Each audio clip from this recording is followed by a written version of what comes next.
Sa totoo lang ay maraming Pilipino ang ayaw marinig ang tanong na ito. Magkano ba dapat ang ipon mo pagdating mo ng age 40? Kasi habang tumatanda tayo, mas lalo nating nare-realize na hindi sapat ang puro sipag lang. Hindi sapat na araw-araw kang pumapasok sa trabaho, nag-o-overtime at halos wala ng pahinga. Kasi darating yung punto na mapapaisip ka na lang bigla habang nakatingin sa kisame ng bahay nyo kung may narating ka na ba talaga. Mas masakit pa rito ay maraming tao ang pagdating ng 40 ay may trabaho nga pero walang ipon. May sweldo nga pero laging naghihintay ng next payday. At ang mas masakit pa ay karamihan sa mga Pilipino hindi naman maluho, hindi naman araw-araw nasa Starbucks o bili ng bili online.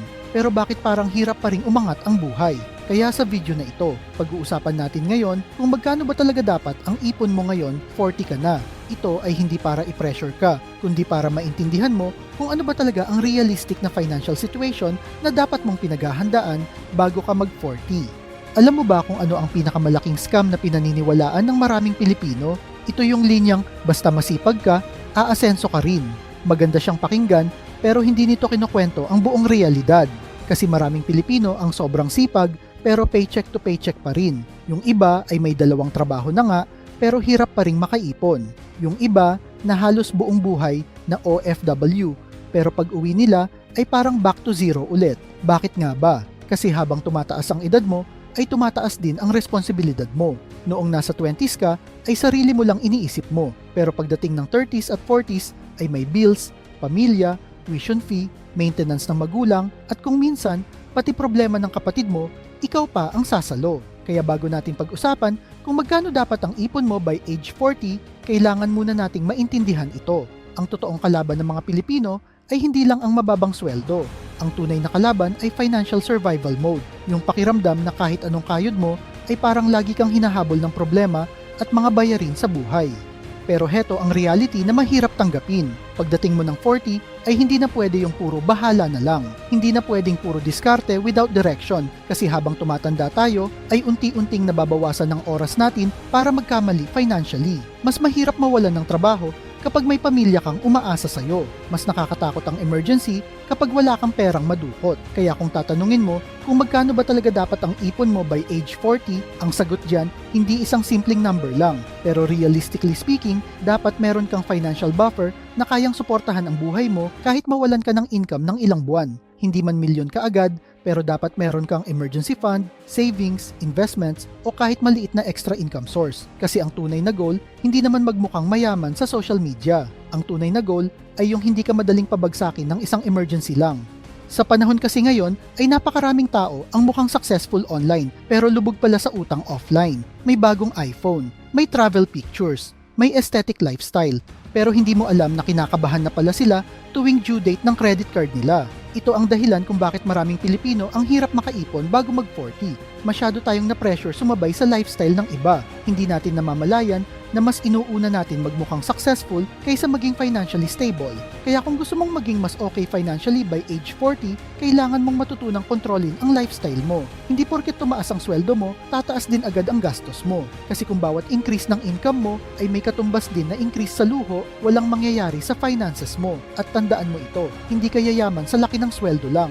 Yayaman ka sa laki ng natitira sa'yo pagkatapos mong gumastos. Isa pa sa pinakamabigat na reality ng mga Pilipino ay ang pagiging breadwinner. Ito yung bagay na hindi naiintindihan ng maraming financial advice online. Madaling sabihin na mag-ipon ka ng milyon by age 40. Pero paano kung ikaw ang sumasagot sa pamilya mo? Paano kung bawat sweldo mo divided agad sa bills, groceries, gamot at tuition fee? Kaya kung breadwinner ka, huwag mong ikumpara ang timeline mo sa iba. Pero hindi ibig sabihin noon na susuko ka na sa pag-iipon. Ang ibig sabihin lang, kailangan mong maging mas strategic. Kasi kahit gaano mo kamahal pamilya mo, ay hindi pa rin sustainable na ubusin mo ang sarili mo financially habang buhay. Dahil darating ang panahon na ikaw naman ang mangangailangan. Maraming kasing tao ang naghahabol na maging milyonaryo bago mag-40. Walang masama doon pero minsan masyado tayong focus sa malaking numbers na nakakalimutan natin ang pinaka-importanting foundation, yung discipline. Kasi kahit bigyan mo ng malaking pera ang taong walang financial discipline, mauubos at mauubos pa din yan. Kaya kung gusto mong maging financially secure by age 40, simulan mo muna sa habits. Matutong mag-budget, matutong umiwas sa impulsive spending, matutong mag-invest sa skills na pwedeng magpataas ng income mo. Kasi ang pinakamalaking investment na pwede mong gawin habang bata ka pa ay ang pag-invest sa sarili mo. At isa pa, Huwag mong hintayin na malaki muna ang sweldo mo bago ka magsimulang mag-ipon. Ito kasi ang isa sa pinakamalaking pagkakamali ng maraming Pilipino. Iniisip nila na kapag malaki na sweldo ko ay saka ako mag-iipon. Ang problema, pagdating ng malaking sweldo, malaki na rin ang gastusin. Kaya paulit-ulit lang ang cycle na ito. Ang sikreto talaga ay matutong mag-ipon kahit maliit pa lang ang income. Kahit 500 piso, kada cut-off ay okay na yan. Ang importante, nasasanay kang inuunang bayaran ang future self mo bago ang luho mo.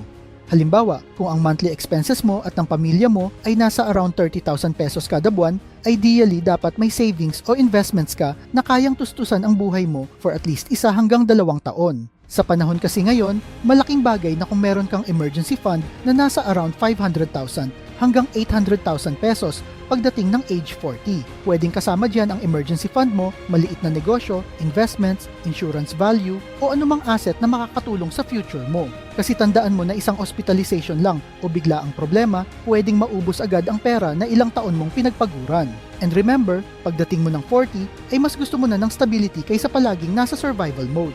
Kaya simulan mong baguhin ang mindset mo tungkol sa pera. Huwag mong tingnan ang ipon bilang extra lang. Tingnan mo siya bilang protection.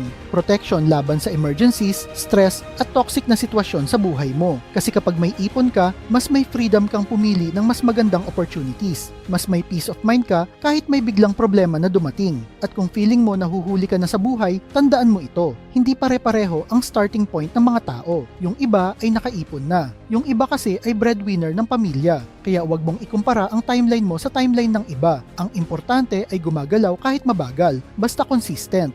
Sa huli, ang goal mo by age 40 ay hindi naman talaga dapat maging sobrang yaman agad.